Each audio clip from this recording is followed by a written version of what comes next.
లోక్ సత్తా ఇది మీ సత్తా అంటూ సమాజాన్ని చైతన్యపరిచారు. ఎన్నో సంస్కరణలకు ఆద్యం పోశారు. ప్రభుత్వ వ్యవస్థలో వేళ్లున్నుకున్న అవినీతిపై సమర శంఖం మోగించడానికి ఐఏఎస్ పదవినే వదులుకున్నారు. ఒక మాజీ ఐఏఎస్గా, ఒక మాజీ శాసనసభ్యుడిగా, రామన్ మెగసెసే అవార్డు గ్రహీతగా మనం పుడితే ఆ పుట్టుకకి ఒక సార్థకత ఉండాలి అన్న మాటకు నిలువుటద్దంగా నిలుస్తున్నారు లోక్ సత్తా వ్యవస్థాపక అధ్యక్షులు జయప్రకాష్ నారాయణ గారు. ఈ వారం 10 టీవీ వీకెండ్ పాడ్కాస్ట్లో భాగంగా జయప్రకాష్ నారాయణ గారు మనతో ఉన్నారు. జయప్రకాష్ నారాయణ గారితో మాట్లాడదాం. జయప్రకాష్ నారాయణ గారు నమస్తే సార్. నమస్తే. ముందు 10 టీవీ వీకెండ్ పాడ్కాస్ట్ ఒప్పుకున్నందుకు మీకు ప్రధానంగా ధన్యవాదాలు. మై ప్లెజర్ సార్, ఇప్పుడు ఒక సాధారణ కుటుంబం నుంచి వచ్చి అత్యంత ప్రభావశీలు గల వ్యక్తిగా ఒక గుర్తింపు పొందడం ఎలా అనిపిస్తుంది సార్? నాకేం పెద్దగా అనిపించదు, ఎందుకంటే ఇప్పుడు కూడా నా మనోఫలకంలో మైండ్ సాయి అంటాం. ఇప్పుడు కూడా మా ఊళ్ళో స్కూల్కి వెళ్తున్న 10 ఏళ్ల కుర్రాడిని. ఆ కుర్రాడు ఈ ప్రపంచాన్ని ఎట్లా చూశాడో అదే విప్పారిన కళ్ళతో నేను ఇప్పటికీ చూస్తున్నాను. కాకపోతే అనుభవం నుంచి కొన్ని రంగాల్లో కొంత అవగాహన పెరుగుతుంది, కొంత పరిణతి వస్తుంది. కానీ ప్రపంచాన్ని గురించి ఏమనుకున్నా కూడా నా మనసులో నేను ఆ కుర్రాడిని. ఆ కుర్రాడుగా ఉన్నప్పుడు ఎలాంటి ఊహలు కళలు ఈ దేశం గురించి సమాజం గురించి ఉన్నాయి, అదే కళలో ఊహలో నేను ప్రభావితం చేస్తున్నాను. చేత మిగతావన్నీ నన్ను అంటావు ఊరికేదో. అంటే చిన్నప్పటి నుంచి మీకు ఈ విధంగా ఆలోచించడం, దేశం ఇవన్నీ అప్పుడు కూడా ఆలోచనలు ఉండేవా బాల్యంలో కూడా? 13 ఏళ్ల వయసు అప్పుడు నేను 10వ తరగతి పూర్తి చేసి కాలేజ్కి వచ్చాను. ఆ రోజు కాలేజ్ అంటే ఇంటర్మీడియట్. ఫస్ట్ మొట్టమొదటి బ్యాచ్ మాది 10th క్లాసు.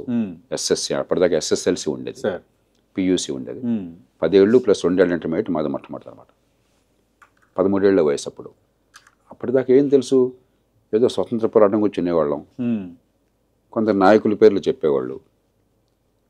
నాకు లీలగా గుర్తున్నది, జవహర్లాల్ నెహ్రూ 64 మే 20 చనిపోతే ఊళ్ళో ఎవరో చెప్పారు. నాకేం తెలుసు, ప్రధానమంత్రి గారు పోయారు, అంతకంటే ఏం తెలియదు. అవును. విద్యామంత్రి పేరేంటో ముఖ్యమంత్రి పేరేంటో తెలుసు, ఏంటో ఏమీ తెలియదు. కానీ ఒకసారి కాలేజీకి వచ్చాక 13 ఏళ్ళు వయసులో ప్రపంచాన్ని విప్పారిన కళ్ళతో చూడడం మొదలెట్టాను. రోజుకి 7-8 గంటలు BBC రేడియో వినేవాడిని. రోజుకి 6-7 పత్రికలు అశాంతం చదివేవాడిని. అసలు ఎడిటోరియల్ అనేదో కాలమో వదిలిపెట్టే సమస్య లేదు. ఓకే. అట్లాగా ఈ దేశం గురించి బాగా అవగాహన సహజంగానే వచ్చింది. ప్రపంచం గురించి కూడా, ప్రపంచంలో జీవం చుట్టుకుమన్నా కూడా తెలిసేది. 18 ఏళ్ల వయసులో నిర్ణయం తీసుకున్నాను మెడిసిన్లో ఉండగా. నాకున్నటువంటి సామర్థ్యం ఏమన్నా ఉంటే, నా తెలివితేటలు ఏమన్నా ఉంటే, నా శ్రమ ఏమన్నా ఉంటే, నాకు అవకాశం ఏమన్నా ఉంటే, ఇది సమాజంలో కోరుకున్న మార్పు రావడం కోసం. ఎందుకో అది అన్నాడు పుట్టింది.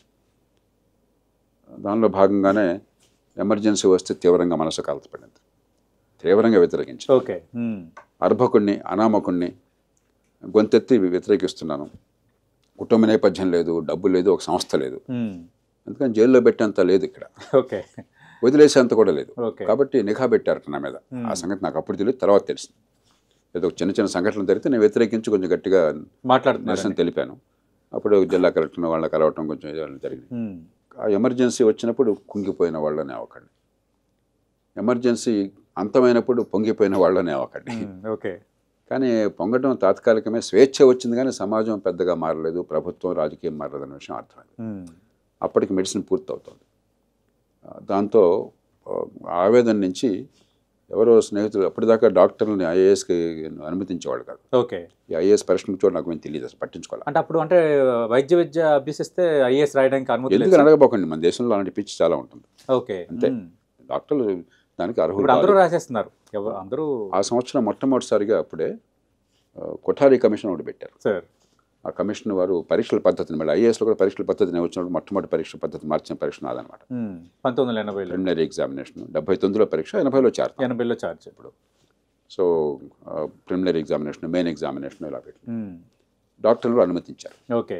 అప్పుడు నేను ఆ రకంగా దీనిలో ప్రవేశించినవాడిని. 17-18 ఏళ్ళ వయసు మా బాబాయ్ ఒక ఆయన, అమెరికా వచ్చేస్తే నేను చూసుకుంటాను, మీరు వచ్చాడు అని చెప్పంటే, నేను ఆయనతో ఈ దేశం ఫెయిల్ అయితే, ఈ దేశంలో నేను ఫెయిల్ అయితే వస్తాను అన్న. గ్రేట్. అంటే ఆయన చాలా కొంచెం హర్ట్ అయ్యారు. అంటే మేము అందరం ఫెయిల్ అయిపోయినామా అన్నారు. నా ఉద్దేశం అది కాదు. ఫెయిల్యూర్ అంటే ఒక్కొక్కరికి ఒక్కొక్క నిర్వచనం ఉంటుంది. ఈ దేశంలో మౌలికమైన మార్పు రావాలని నేను నమ్ముతున్నాను. ఆ మార్పుని సాధించడంలో విఫలమైనట్టయితే అప్పుడు నేను ఆలోచిస్తానన్నాను. అప్పుడు ఆయన, బాబు నేను కలకత్తాలో ఉండేవాడిని, చాలా స్వచ్ఛంద సంస్థల్లో పనిచేశాను, 100 మంది గాంధీలు వచ్చినా ఈ దేశం మారుతున్నాడు. ఒక్క గాంధీ వచ్చారు, ఆయన చేయాల్సిన చేసి వెళ్ళిపోయారు బాబాయ్, ఇంకా గాంధీలు అక్కర్లేదు, మనం పూనుకుంటే ఏదన్నా మార్చొచ్చు అన్నాను. అప్పటికెప్పటికి నా నమ్మకం అదే. ఓకే. ఆ విషయంలో నేను పెద్ద మారల. బాల్యంకి సంబంధించి ఎక్కడ సార్ అండి మీరు పుట్టిన ఊరు, తల్లిదండ్రులు నేపథ్యం ఏంటి? తల్లిదండ్రులు మహారాష్ట్రలో ఉండేవారు. మా నాన్నగారు రైల్వేలో ఉద్యోగం చేసేవారు. ఓకే. వ్యవసాయ కుటుంబం. నేను మొట్టమొదటి పెరిగింది 4 ఏళ్ల పాటు 5 ఏళ్ల పాటు మహారాష్ట్రలో.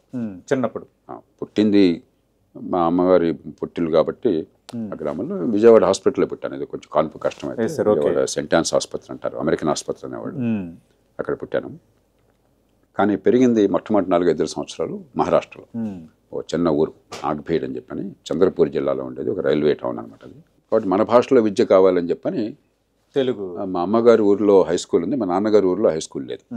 అమ్మగారు ఊరు సార్? నాన్నగారు ఊరు గొడవర్ అని అమ్మగారి ఊరు. చదువుకున్నది అక్కడే నేను, కంకిపాటి దగ్గర కృష్ణానదికి మధ్యలో. ఓకే. బందరకాల పక్కనే ఉంటుంది. మా నాన్నగారిదేమో వేమండ అని చెప్పని గుడివాడ దగ్గర, వెంటప్రగడ గుడివాడ గ్రామం అనమాట. మా నాన్నగారి గ్రామం, మా తాతగారిది. ఆ గ్రామంలో హై స్కూల్ లేదు, అందుకని ఈ ఊళ్ళో చదువుకున్నాను. ఒక పెద్దమ్మ నన్ను పెంచింది. మా అమ్మగారికి మారుటక్క, బాలవితంతు, ఇవన్నీ నా జీవితాన్ని ప్రభావితం చేసినాయి. అంటే చిన్నప్పుడు మర్చిపోలేని సంఘటనలు అలాంటివి ఏమైనా ఉన్నాయా?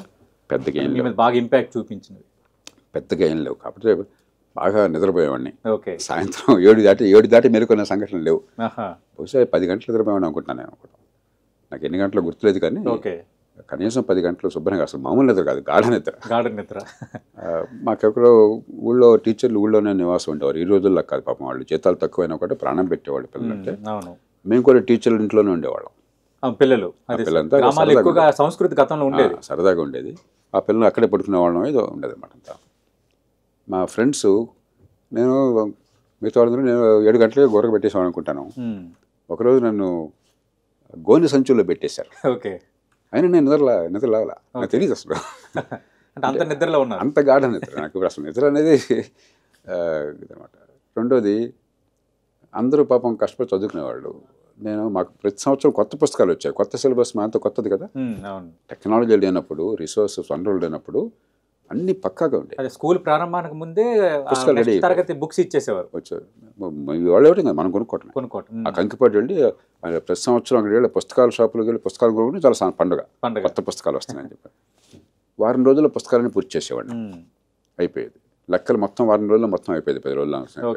ఇక నా స్కూల్లో పని ఉండేది కాదు. టీచర్లు కూడా నన్ను వదిలేసేవాళ్ళు.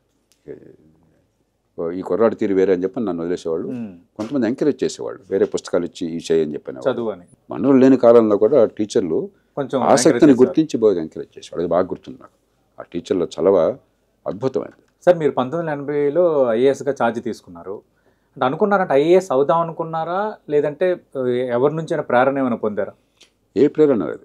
చెప్పాను కదా, 77లో జనతా ప్రభుత్వం వచ్చింది. వెర్రి ఆనందంతో గంతులేశాను.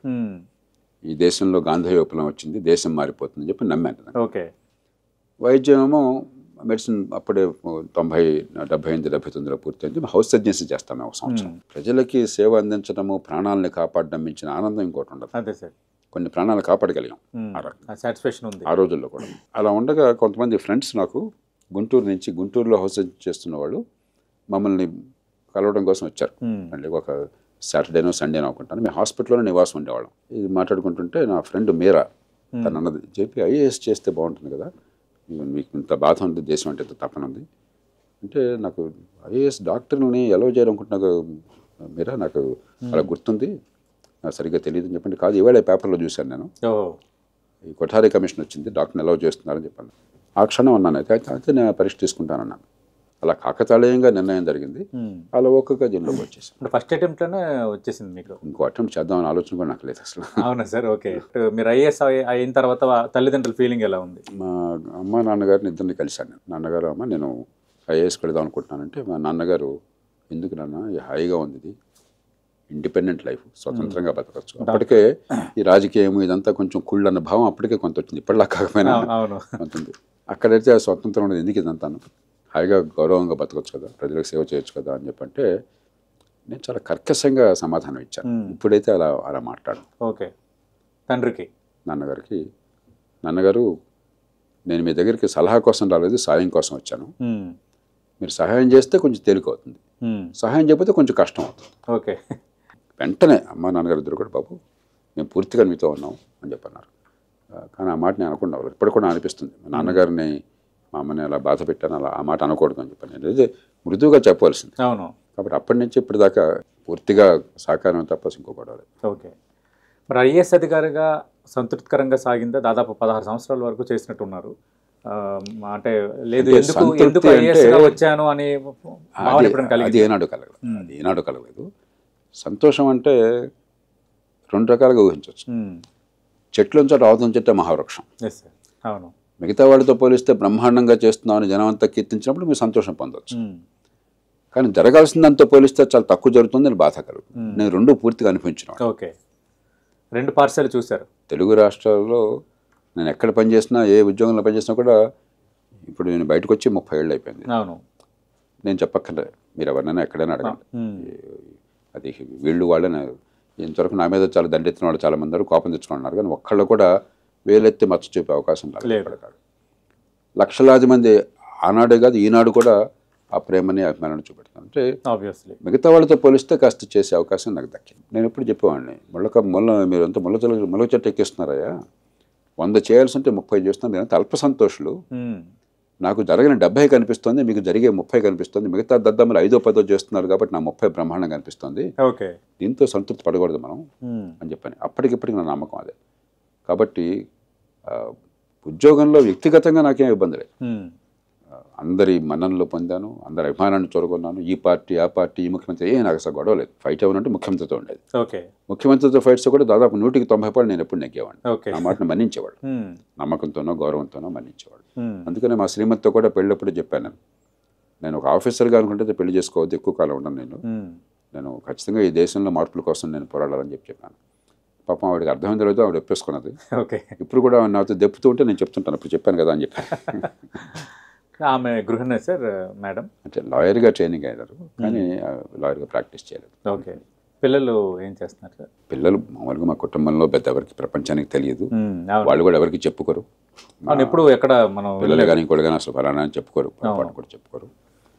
అబ్బాయి ఏమో చదువు పూర్తయిన తర్వాత ఇక్కడ హైదరాబాద్లోనే ఒక ఎలక్ట్రానిక్స్ టెలికాం ఫామ్లో పనిచేస్తున్నారు. తర్వాత అమ్మాయి ఏమో మెడిసిన్ గాంధీలో పూర్తి చేసి అమెరికాలో ఇప్పుడు ఏల్ యూనివర్సిటీ ప్రోగ్రాంలో పోస్ట్ గ్రాడ్యుయేషన్ చేస్తున్నారు. ఓకే. అంటే జయప్రకాష్ నారాయణ గారు, అంటే ఎప్పుడైనా ఐఏఎస్గా ఉన్నప్పుడు బెదిరింపులు లేదంటే అవమానాలు ఎదురవటం, అకారణంగా అంటే మీ తప్పు లేకుండా బదిలీ అవ్వటం, ఇలాంటివి ఏమైనా జరిగాయా? పెద్దగా నేను దాన్ని ఎక్కువగా పట్టించుకోను. మనం ఏంటంటే ఏదో చిన్నదాన్ని పెద్దగా చూపెడతాం. మీకు గుర్తుందో శ్రీశ్రీ మహాప్రస్థానానికి అనుకుంటాను, పీఠిక రాస్తూ చలంగారు అన్నాడు, కృష్ణశాస్త్రి బాధ ప్రపంచం మొత్తం బాధ, ప్రపంచం మొత్తం బాధ శ్రీశ్రీ బాధ. మనకు మన బాధలే కనిపించి ఇప్పుడు ఐఏఎస్ లాంటి పదవిలో ఉండి నన్ను ట్రాన్స్ఫర్ చేశారు, నాకైతే చిన్న ఇబ్బంది కలిగింది, ఏంటిది అసలు గోటివి అన్నట్టు. అవును. సామాన్య ప్రజల జీవిత దేశంలో అది ఉన్నప్పుడు ఈ పెద్దగా నేను సమస్య కొంచెం దాని గురించి ప్రస్తావించాను. ఎవడో చంపేస్తామని బెదిరించారు, నేను నవ్వేసాను. నేను పెద్ద సమస్యగా అనుకోలేదు. ఓకే. రెండో మనిషికి కూడా తెలియదు, చెప్పలే, మా శ్రీమతి కూడా చెప్పలా. ఎవరో ఒక కీలక పదవిలో ఉన్న మనిషే ఏదో సందర్భంలో నేను మాట వింటలేదని చెప్పి నేను గోండాని, నేను మడ్డలు కూడా చేశాను, ఈయన మాట ఏంటి అని చెప్పి ఎవరితోనో చెప్పాడు. ఓకే. మా బాస్తో చెప్పాడు. ఆయన నాకు జయప్రకాష్ నాకు అర్థం కావట్లేదు, ఆయన బ్రేక్ఫాస్ట్ పెట్టి ఇలా చెప్తున్నాడు ఏంటని చెప్పి మీకు అర్థం కాలేదా, ఆయన బెదిరిస్తున్నాడని చెప్పి నవ్వాను నేను. ఓకే. అంటే ఏం చేద్దాం, ఏం చేయక్కర్లేదు, మీరు డోంట్ వరీ అని చెప్పాను. అంటే ఇలాంటి ఉంటే పెద్ద అప్పట్లో కూడా ఉండేవి సార్, అంటే ఈ ఎక్స్ట్రీమ్ ఉండేవి, అంటే ఈ కాలంలో చూస్తున్నాం ఎక్కువ లేవు కానీ కొద్దిగా కొన్ని ఉంటాయి, కానీ పెద్దగా మనం కూడా అతి చేయకూడదు. మనకి ఏంటంటే ఒక వికృతమైన వ్యవస్థలో ఉన్నాం. రాజకీయంలోకి వచ్చేవాళ్ళు మంచి ఉద్దేశంతో వచ్చినా కూడా మరి డబ్బులు పంపిణీ లేకుండా, మరి రకరకాల పనులు చేయకుండా రాజకీయంలో ఎక్కడం సాధ్యం కాకుండా అక్కడి నుంచి వాళ్ళకే వెంపర్లాట. మళ్ళీ ఎలక్షన్లో గెలవడం ఎట్లాగా, డబ్బులు సంపాదించడం ఎట్లాగా, మళ్ళీ ఎలక్షన్ కోసం డబ్బులు పోగేయటం ఎట్లాగా, ఇదే పని. అదే సమయంలో మళ్ళీ ప్రజలకు ఎంతో చేస్తే కీర్తి వస్తుంది, మళ్ళీ ఎన్నికలు గెలుస్తాం అని చెప్పి ఉంటుంది. మన గొడవ మనం అంటాం. ఏదో రాజకీయంలో వాళ్ళంత దుర్మార్గులు, అధికారులంతా మంచి వాళ్ళన్న భావన వాస్తవం కాదు.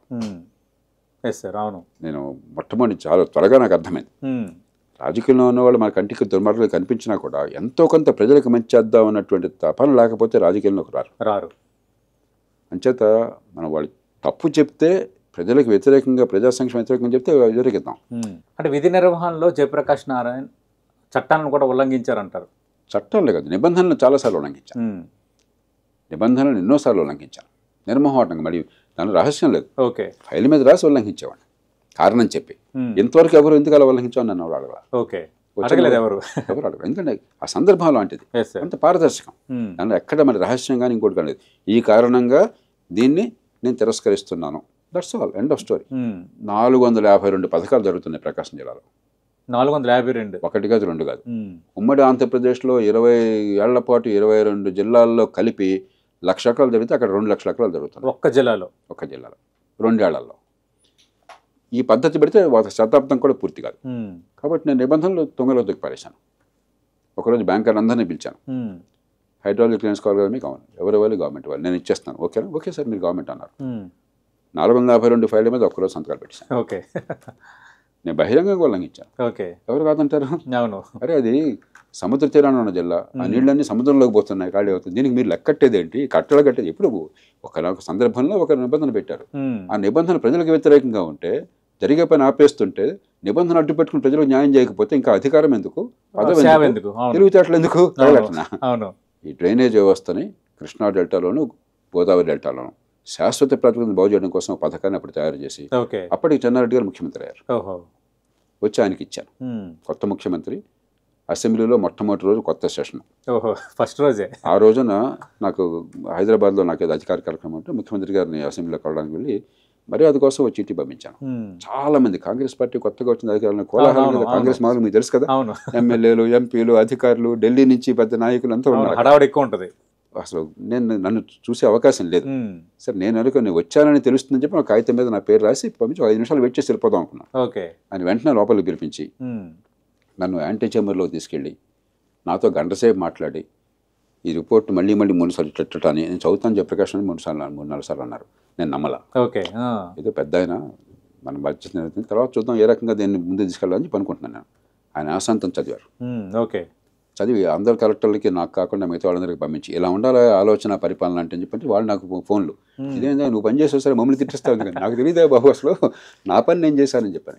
తర్వాత ఆయన అమెరికా వెళ్ళినప్పుడు ఆ రిపోర్ట్ను ఉపయోగించుకుని అప్పుడు ప్రపంచ బ్యాంకులో అక్కడ పాకిస్తాన్ చెందిన అధికారి మొయినుద్దీన్ ఖురేషి అని చెప్పారు. ఆయన్ని ఒప్పించి ఆయన సహకారంతో ఆంధ్రప్రదేశ్లో గోదావరి కృష్ణా డెల్టాల పునర్వ్యవస్థీకరణ, రీస్ట్రక్చరింగ్ ప్రపంచ బ్యాంకు నిధులతో సాధించి ఆ పని జరిగింది. నేను జీవితంలో సంతోషపడే విషయాలు అదొకటి.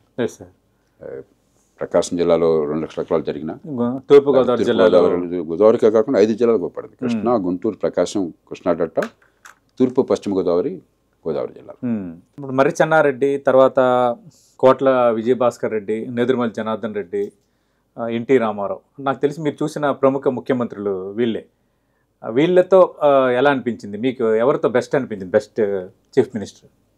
మనం ప్రభుత్వం బయట ఉన్నప్పుడు, ముఖ్యంగా యువకులుగా ఉద్యమాల్లో ఉన్నప్పుడు మన ఆలోచన ఒక రకం, వచ్చి చూశాక మనకి వాస్తవాలు తెలిసాక మన ఆలోచన ఇంకో రకం. ఉదాహరణకి జగన్మోహన్ గారు ముఖ్యమంత్రిగా ఉండగా నేను విద్యార్థిని, ఎమర్జెన్సీలో ముఖ్యమంత్రి. నేను ఎమర్జెన్సీ ద్వేషిని. అవును, కరడుగట్టినటువంటి ద్వేషం నాకు ఎమర్జెన్సీ ఎంత దారుణం అని చెప్పి ఇప్పటికి కూడా నా నమ్మకం. కాబట్టి నా దృష్టిలో ఆయన విలను. ఎమర్జెన్సీ ముఖ్యమంత్రి కదా. అవును. ఆ రోజుల్లో సంజయ్ గాంధీని రాష్ట్రానికి తీసుకురావటము, పెద్ద ఊరేగింపులు, ఆడంబరం, ఇవన్నీ చాలా మా అందరికీ వెకిలిగా అసహ్యంగా అనిపించాయి. ప్రజాస్వామ్యాన్ని చాలా నాశనం చేస్తున్నారని చెప్పాను.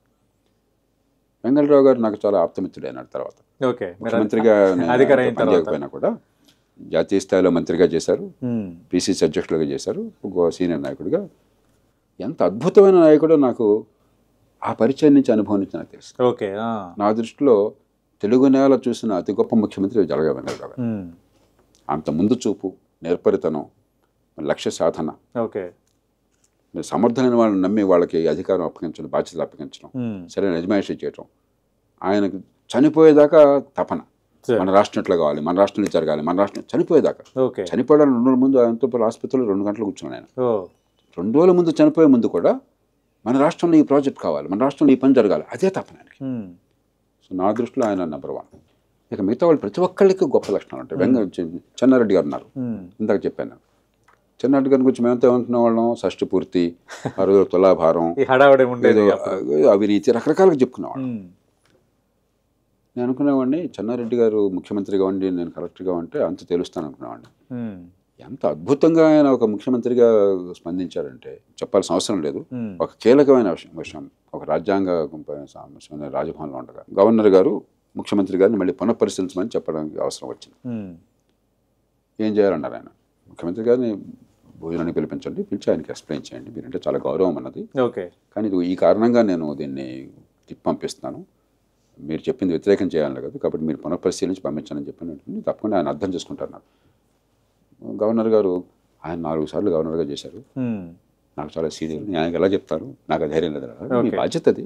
అవును, రాజ్యాంగబద్ధ పాత్రలు ఉన్నారు, వయసు ఏమిటి లేదా అనుభవం ఏంటి కాదు, మీరు చీఫ్ మినిస్టర్ అంతే, గవర్నర్గా ఉన్నప్పుడు గవర్నర్గా మీ పాత్ర గౌరవంతో చేయండి, ఆయన చాలా గౌరవానికి అర్హుడు అని చెప్పంటే, అట్లా కాదు మీరు వెళ్ళండి అన్నాను, నాకు భయం అని చెప్పి మీరు వెళ్ళండి అన్నాను. ఓకే, నేను వెళ్ళాను ముఖ్యమంత్రి గారు వెళ్ళి చెప్పాను, మీరంటే చాలా గౌరవం అన్నది, కానీ ఈ కేసులో ఇది పూర్వాపరాలు ఇవి, కాబట్టి ఇదివల్ల ప్రభుత్వానికి మంచి పేరు రాదు, ప్రజలకి కేసు జరుగుతుంది, కాబట్టి మీరు పునఃపరిశీలించండి, మీ తర్వాత ఏ రికమెండేషన్ చేసినా కూడా గవర్నర్ గారు యాక్సెప్ట్ చేస్తారు. అంటే ఆయన ఒక క్షణం సందేహించరా, తప్పకుండా జయప్రకాష్ ఫైల్ తీసుకున్నారు, పునఃపరిశీలించారు, వేరే రికమెండేషన్ చేశారు, తర్వాత ఆ రకంగా పనిచేయాలి. కాబట్టి చాలా హుందాతనం, విజ్ఞత ఉన్న మనిషి, అపారమైన మేధస్సు, దూరదృష్టి, కులాలు ప్రాంతాలకు అత్యంతంగా వ్యవహరించే తత్వం ఉన్నది. అంటే ఎన్టీఆర్తో మీ అనుబంధం అనేది ఎప్పుడు ప్రత్యేకంగానే ఉంటుంది, ఎందుకంటే ఎన్టీఆర్ ముఖ్యమంత్రిగా ఉన్నప్పుడు మీరు వ్యక్తిగత కార్యదర్శిగా ఆయనతో పనిచేశారు, ఐఏఎస్ అధికారిగా మెయిన్ టీంలో ఉన్నారు. అంటే మీకు ఏమనిపిస్తుండేది, ఎందుకంటే ఆయన పని రాక్షసుడు అని ఇప్పటికీ అందరూ అంటుంటారు. ఎన్టీ రామారావు అర్ధరాత్రి 2 గంటలకి స్టార్ట్ అయ్యే పని మరుసటి రోజు సాయంత్రం 8 వరకు అవుతూనే ఉంటుంది ఆయన అని. ముందు ఆయన ముఖ్యమంత్రి కార్యాలయంలో చేరమని కోరినప్పుడు నేను ఒప్పుకోవాలి. ఓకే, ఈ రాజకీయ గొడవలంతా మనకెందుకు, కొంచెం మన పని మనం చేసుకుందాము, నాకు ఎందుకంటే దానిలో నాకు పెద్ద సరిపడదు. ఓకే, ఈ గందరగోళం తర్వాత ఈ కాంప్రమైజ్ అంతా సరిపడదు, ఒకసూటిగా మన పని మనం చేసుకోవడం దూరంగా ఉంటే నాకు అలవాటు. మీరు అన్నారే పని విషయంలో బహుశా ప్రభుత్వంలో అధికారిగా పనే కాదు, జీవితంలో అసలు ఒక వృత్తిలో కానీ, ఒక నటుడు గాను, కళాకారుడు గాను, మరొక కానీ అంతగా పని పట్ల నిబద్ధత, క్రమశిక్షణ ఉన్న మనిషి ప్రపంచంలోనే చాలా అరుదుగా ఉంటారు. ఓకే, అంటే వెరీ కమిటెడ్. అసలు ఆయనకి రాత్రి పగలు లేకపోతే శనివారం ఆదివారం పండుగ రోజు అలాంటివి లేదు. నేను మొదటి 2 రోజులు పొద్దున్నే 7 గంటలకు వెళ్ళేవాడిని, సాయంత్రం 7కో ఎందుకో ఆయనతో సెలవు తీసుకున్నాను, తర్వాత ఆఫీస్లో పని ఆఫీస్ తీసుకుని ఇంటికి వెళ్ళేవాడిని. ఓకే, 2వ రోజున ఎప్పుడో రేపు నేను బయలుదేరుతున్నాను, రేపు 7 గంటలకు వస్తాను నేను. ఆయన అలాగే జయప్రకాష్ గారు నవ్వుతూ ఆయన అన్నాడు, జయప్రకాష్ గారు మీరు వచ్చేసరికి మా పని సగం అయిపోయింది అన్నారు. ఓకే, అంటే కొంచెం ఎర్లీగా రమ్మని ఆ మాట అనలా ఆయన, కానీ అంతే ఇండికేషన్. అంటే నేను వెంటనే ఇలా అయితే లాభం అయితే పొద్దున్నే వస్తాను, ఎందుకు నిర్ణయం చేసుకున్నాను, ఆయన మాట అంటమే కాకుండా ఎన్టీ రామారావు గారు ఒక స్వచ్ఛమైనటువంటి స్పటికల్ లాంటి మనిషి. ఓకే, ఏ రోజుకు ఆ రోజు క్లీన్ స్లేట్, ఆయన మనసులో ఏ రకమైన కల్మషం ఉండదు. పొద్దున్న 4:30కి ఆయన మనసులో ఎవరు ప్రవేశిస్తే, ఏ భావాన్ని ప్రవేశింపచేస్తే అది అడుగు నిర్ణయం అయిపోతుంది. ఓకే, మంచి నిర్ణయం అయితే ఓకే, కొన్ని సందర్భాలు తొందరపాటు చేశారనుకోండి, నాకు మిగతా రోజంతా కూడా దాన్ని సరిదిద్దడానికి నా టైం పట్టేది. ఓకే, అరే రోజంతా సరిదిద్దడానికి టైం పట్టే బదులు నిర్ణయం చేసేటప్పుడు మనం ఉంటే మంచిది కదా. అవును, అప్పుడే చెప్పొచ్చు కదా మన సలహా ఏదైనా ఉంటే అని నాకు అర్థమయ్యి అక్కడి నుంచి 4:30కి వెళ్ళిపోయామండి. ఆయన 2:30కి లేచేవారట. ఓకే, ఆయనకు వ్యాయామము ఎన్ని ఉంటాయి అవన్నీ చేసుకుని ఆయన 4:30 ఆయన ఆఫీస్కి వచ్చేవారు. ఆయన ఆఫీస్కి వచ్చి ఒక గంట కూర్చున్న తర్వాత బ్రేక్ఫాస్ట్కి ఇద్దరం కలిసి డైనింగ్ రూమ్కి వెళ్ళేవాళ్ళం, ఇద్దరం కలిసి భోంచేసేవాళ్ళం. ఓకే, అది మా దినచర్య అనమాట. ఒక గొప్ప మనిషి ఆయన. సామాన్య ప్రజలకు న్యాయం జరగాలంటే ఎన్ని 100 కోట్లు 1000 కోట్లు పోయినా ఆయన సిద్ధం. అలాగే ముఖ్యమంత్రి గారు కారు మార్చమని చెప్పని ఇంటెలిజెన్స్ వాళ్ళు ఒత్తిడి తీసుకొచ్చారు. కారు పికప్ లేదు, పాత కారు, నక్సలైట్ తట్టేది ఉంటుంది, మా వయసు లేదు, సెక్యూరిటీ తీసుకున్నది, కారు ఇట్లా ఉంటే లాభం లేదు, మార్చాలని చెప్పంటే నేను చెప్పాను, మరి వారు చెప్తాను మార్చేద్దాం అన్నాను. ఎందుకు చెప్పలేదు సార్, డబ్బులు వేస్ట్, రిపేర్ చేద్దామని రిపేర్ చేయించారు. ఓకే, కారు వద్దన్నారు ముఖ్యమంత్రిగా ఉండి. 2 లక్షల రూపాయల కారు, అంబాసిడర్ కారు, నడవట్లేదు సరిగ్గా. ఇప్పుడు ముఖ్యమంత్రులు అందరూ కాస్ట్లెస్ట్ కార్లు వాడుతున్నారు, పోలికేముంది. కాబట్టి అసలు ప్రజాధనాన్ని కాపాడడం విషయంలో, సామాన్య ప్రజల సంక్షేమాన్ని కాంక్షించే విషయంలో, నిజాయితీని నిలబెట్టే విషయంలో ఆయన అనితర సాధ్యమైనటువంటి నిబద్ధత ఉన్న మనిషి. ఓకే సార్, అంటే మరి ఇన్ని ఆశలు ఆకాంక్షలతో వచ్చారు, ఇంత సమాజ సర్వీస్ చేశారు ఐఏఎస్ అధికారిగా, నిబంధనలను కూడా బేఖాతరు చేసి ఫైనల్గా ప్రజాసేవ మనకి ఇంపార్టెంట్, అది చేయడానికి వచ్చామన్న ఒక మోటోతో వచ్చారు. మరి అలాంటి వ్యక్తి జయప్రకాష్ నారాయణ గారు ఏ కారణం చేత సడన్ గా 96లో బయటకు వచ్చేసారు? బలమైన కారణం ఏంటి మీకు? అంటే వద్దు ఇక్కడ సడన్ గా రాలేదు, ఇక్కడ ఉండకూడదని ఎందుకు అనిపించింది మీకు? బలమైన కారణం లేదు. 83లో మా పెళ్ళైంది. ఓకే. మా శ్రీమతి మా పెళ్ళి 83లో అయింది. పెళ్ళికి ముందు మా శ్రీమతికి చెప్పాను, ఒక అధికారిగా నన్ను కనుక పెళ్లి చేసుకుంటుంటే వద్దు, ఓకే, నేను ఎక్కువ కాలం అధికారంలో ఉంటాను. పిఎన్ హక్సర్ అని చెప్పని ఇందిరాగాంధీ ప్రధానమంత్రిగా ఉండగా ఆయన నెంబర్ 2 హక్సర్, ప్రధానమంత్రి ప్రిన్సిపల్ సెక్రటరీ. ముఖ్యమంత్రులందరూ కూడా ఆయన దగ్గరికి వెళ్ళేవాడు. నా దృష్టిలో ఆయన చాలా గొప్ప మనిషి, నిజాయితీపరుడు, సమర్థుడు. కానీ ఆ సోషలిస్ట్ భావజాలం వల్ల, ఆ సోషలిస్ట్ భావజాలాన్ని సరిగ్గా అర్థం చేసుకోకపోవడం చేత అంత ప్రభుత్వ నియంత్రణ, గుత్తాధిపత్యం అది తప్పు, అది పక్కన పెట్టండి. ఆయన నాకు చివరి దశలో, ఆయన జీవితం చివరి దశలో నాకు చాలా ఆప్తమిత్రుడు అయినాడు. చాలా చివరి 5 ఏళ్ళు 6 ఏళ్ళు ఆయన నాతో, నేను ఆయనతో పంచుకున్నాను, నేను బయటకు వచ్చేయబోతున్నాను ఈ కారణంగా చెప్పాను. పని చేపించి చెప్పి కష్టం, పని చేయండి, బయటకు వచ్చేస్తే ఉన్న గవర్నమెంట్ని బాగా చాలా తిట్లు తిట్టేసి మీరు బహిరంగంగా మంచి గందరగోళం చేసి హీరోగా బయట ఉన్నారు. నేను తప్పది. ఓకే, ఇది ఒక ప్రభుత్వం పార్టీ సంబంధించిన విషయం కాదు. ఈ దేశంలో మౌలికమైన మార్పులు రావాలి. రైట్. అది రావాలంటే ఈ దేశ రాజకీయ వ్యవస్థ మారాలి, పరిపాలన వ్యవస్థ మారాలి, న్యాయ వ్యవస్థ మారాలి, అధికార వికేంద్రీకరణ జరగాలి, నిర్దిష్టమైన మార్పుల కోసం మనం పోరాడాలి. ఓకే, అంతేగాని వీడోడు విలను నేను హీరో అని చిత్రించుకుంటే దేశం బాగుపడేది కాదు. చాలా తప్పని నేను, ఆయన నిజంగా ఆ మాట నాకు సలహా ఇచ్చాను. మొట్టమొదటిసారి ఈ మాట చెప్తాను, ఇంకెవరికి చెప్పలేను. అక్షర్ గారు నాతో అన్న మాట ఇంతవరకు మొట్టమొదటిసారి బయటపెట్టాను. కానీ నేను అసలు వెంటనే మరుక్షణం తిరస్కరించాను. అప్పుడు కానీ ఇప్పుడు కానీ నేనాడు కూడా వాళ్ళని నిందలేసి మనం ప్రతిష్ఠ పెంచుతామనే ప్రయత్నం చేయాలి. రైట్. ఒకళ్ళు మంచి చేస్తే మంచినప్పుడు గుర్తించాను. అవును, ఎవరైనా సరే. పొరపాటు జరిగితే పొరపాటుకి పరిష్కారం చూపెట్టే ప్రయత్నం చేశాను తప్ప నోటుకొచ్చినట్టు మాట్లాడాలి. అది పరిష్కారం కాదు. అవును, మనం హీరోలు కావడం కాదు, మనం ఎంతకాలం ఉంటాం, అది మనం ఎవరు. అంటే ఇంత సమర్థవంతమైన అధికారి సడన్ గా రిజైన్ చేస్తే మీరు రిజైన్ వెనక్కి తీసుకోండి అని కోరుంటారు కదా ఎవరైనా? ముఖ్యమంత్రిగా చంద్రబాబు నాయుడు ఉన్నారు, ఏమైనా అడిగారా వద్దు మీరు పునరాలోచించండి అని ఏమైనా? ఆయన నా సంగతి తెలుసు. ఆయనతో అంతకుముందు 7 ఏళ్ల క్రితం ఒక సందర్భంలో చెప్పాను.